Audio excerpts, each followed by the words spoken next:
शासकीय महाविद्यालय राघोगढ़ में सोमवार को भारतीय राष्ट्रीय छात्र संगठन की ओर से छात्र समागम 2025 और छात्र संवाद सम्मान संगोष्ठी कार्यक्रम का आयोजन किया गया।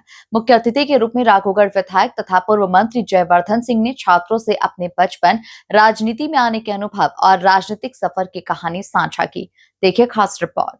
राघोगढ़ में एनएसयूआई का छात्र समागम। एमएलए जयवर्धन सिंह ने लिया छात्र समागम में हिस्सा। छात्रों को जयवर्धन ने सुनाई सियासी सफर की कहानी। जयवर्धन सिंह ने बढ़ाया छात्रों का हौसला। राघोगढ़ में आयोजित कार्यक्रम में एनएसयूआई के प्रदेश प्रभारी रवि दांगी, प्रदेश अध्यक्ष आशुतोष चौकसे, संगठन के पदाधिकारी और बड़ी संख्या में छात्र छात्राएं मौजूद रहे। इस अवसर पर जयवर्धन सिंह ने बताया कि जब उन्होंने राजनीति में आने का निर्णय लिया तो उनके पिता और पूर्व मुख्यमंत्री दिग्विजय सिंह ने उन्हें मना करते हुए कहा था कि राजनीति गंदी चीज है। इसके बावजूद राघोगढ़ के लोगों के आग्रह पर उन्होंने क्षेत्र में रहकर काम करने का संकल्प लिया। दिग्विजय सिंह ने शर्त रखी कि आपको तीनों मौसम, गर्मी, बारिश और सर्दियों में पैदल यात्रा करना होगी। इस चुनौती को स्वीकार करते हुए उन्होंने पूरे क्षेत्र में यात्रा की, लोगों से संवाद किया और राजनीति में कदम रखा। के बीच में छुट्टियों में राघोगढ़ आता था तो लोग मुझसे पूछते थे कि आप बाहर क्यों रहते हो, आप तो राघोगढ़ के हो, आप भी वापस हमारे पास आइए, हमारे साथ रहिए, हमारे लिए काम करिए, क्षेत्र में रहो, हमारे बीच रहो। तो मैंने कहा कि भाई लोग मुझे ऐसा कह रहे हैं कि मुझे अब आना है वापस। तो उन्हें मना कर दिया मेरे पिताजी ने, नहीं, राजनीति बहुत खराब चीज़ है।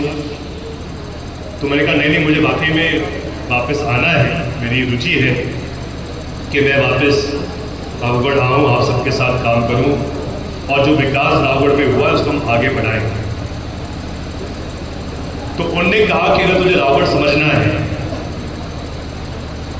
तो तू पहले गांव में जा और गांव में रात को रुक, गांव में रुको रात को, गांव में सुबह उठो, गांव में ही खाना खाओ, गांव में ही स्नान करो।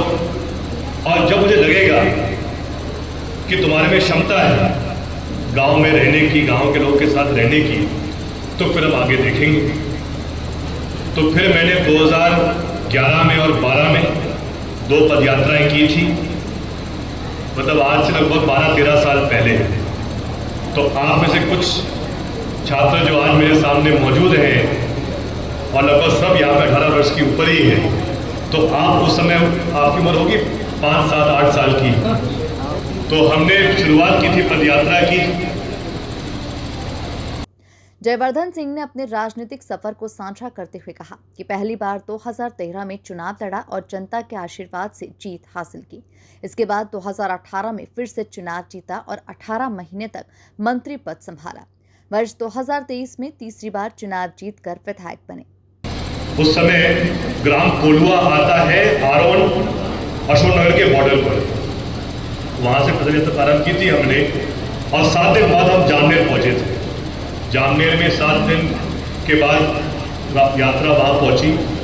फिर अगली यात्रा वो यात्रा हमने की थी गर्मी में, शायद अप्रैल मई के महीने में। फिर दूसरी पद यात्रा हमने करी दिसंबर के महीने में, ठंड के महीने में।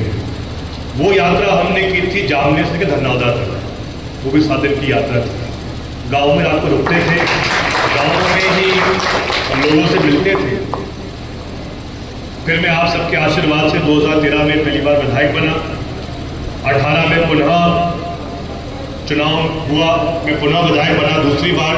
उस समय सरकार कांग्रेस की बनी थी, मैं मंत्री बना नगरीय प्रशासन का आप सबके आशीर्वाद से। और उन 15 महीनों में पहले ये बिल्डिंग या ये कक्ष यहाँ पे नहीं था, हमने ये राशि स्वीकृत कराई थी। उस समय हमने जो आप देखते हैं बसुला सड़क जो आज चौड़ी हो गई है, सीसी हो गया है, वो हमने उस समय स्वीकृत कराया था। साड़ा रोड पर जो चौड़ीकरण हुआ था वो समय हुआ था। जो आज नया मंगल भवन बना है तहसील के पास 3 मंजिलों का, उसकी भी राशि मैंने मंत्री के रूप में उस समय स्वीकृत कराई थी। और कराए थे एक और नया बहुत विशाल भवन लगभग 3 करोड़ का हमारे बस स्टैंड के पास बन रहा है, उसकी भी हमने उस समय राशि स्वीकृत कराई थी। हारोन में आपको जानकारी होगी, सुमित यहाँ पे मौजूद है, हमने 5 करोड़ की राशि का बहुत बड़ा स्टेडियम वहाँ पे बनाया था और अब मेरा अगला लक्ष्य है कि बहुत जल्द रावगढ़ में भी एक सुंदर स्टेडियम यहाँ पर निर्मित हो। तो ये सब काम हमने यहाँ पे आपके लिए किए हैं, लेकिन मैं आपको मेरे कुल मिलाकर देखा जाए तो शासकीय महाविद्यालय राघोगढ़ में सोमवार को भारतीय राष्ट्रीय छात्र संगठन की ओर से छात्र समागम 2025 और छात्र संवाद सम्मान संगोष्ठी कार्यक्रम का आयोजन किया गया। Bureau report, MP news, Raghogarh.